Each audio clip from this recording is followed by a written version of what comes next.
Not to worry, Jamie. The planet's perfectly safe. There'll be a small volcanic eruption that will only affect the island.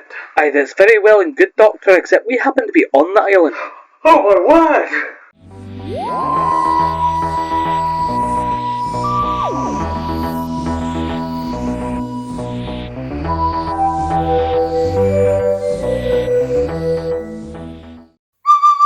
Now this is more like it. Patrick Troughton, otherwise known as the Cosmic Hobo Doctor. And this is where, in my opinion, we start to see traits that go into making a quintessential Doctor. Traits that define the most iconic Doctors, namely Tom Baker and David Tennant and Matt Smith.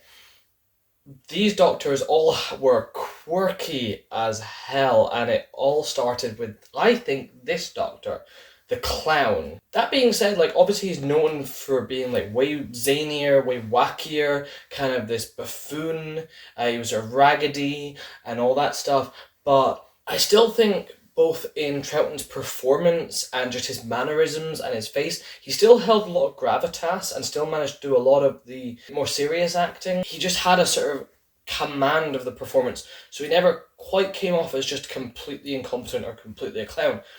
You still believe this was an alien who was portraying a facade of buffoonery to hide a much more ancient wisdom, and he is just much warmer to his companions. He has this sort of adorable, almost homoerotic relationship with his companion, Jamie, and I just think this is a much sweeter rendition, as well as, I think, going on to define really what is the quintessential blueprint of an appropriate Doctor. The downsides, however, are the fact that a lot of his episodes are just straight up missing. Kind of the same with the Hartnell ones. BBC just didn't look after them, got rid of them, save space, and it means that if you really want to go back and watch a lot of this era, you gotta do it animated. And I'll be honest, the animation just is not that compelling to watch. It's really stiff and basic. It's almost just a simply animated comic book. And I'm not trying to be disrespectful, it loses so much of what is otherwise a really zany performance. Yeah, I think they took this idea of this strange alien man and made it work.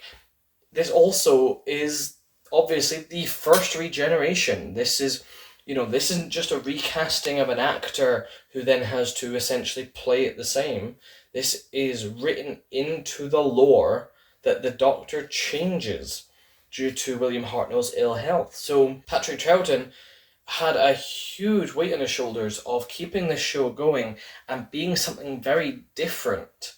It would have been so easy to play it the same. It would have been so easy to for BBC to tell him to play it the same, I think. But they didn't. They made this a fundamental part of the lore, and it paid off. I mean, the show got to continue. This is my mum's favourite Doctor. I think a lot of Doctors, they'd cite this as really the fundamental blueprint of quirky, and yet with a fair amount of gravitas to the performance. It's really no surprise, I think, to anyone. We're going to bump Patrick Troughton up to number 1 spot.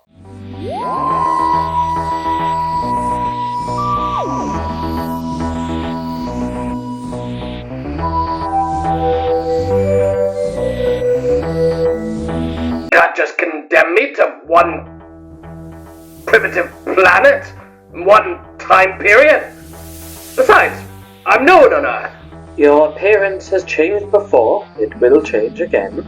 That's part of the sentence. Hang on, you can't just change what I look like. No. Oh, what are you doing to me? No!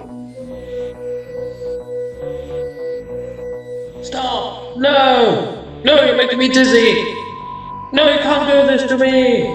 No!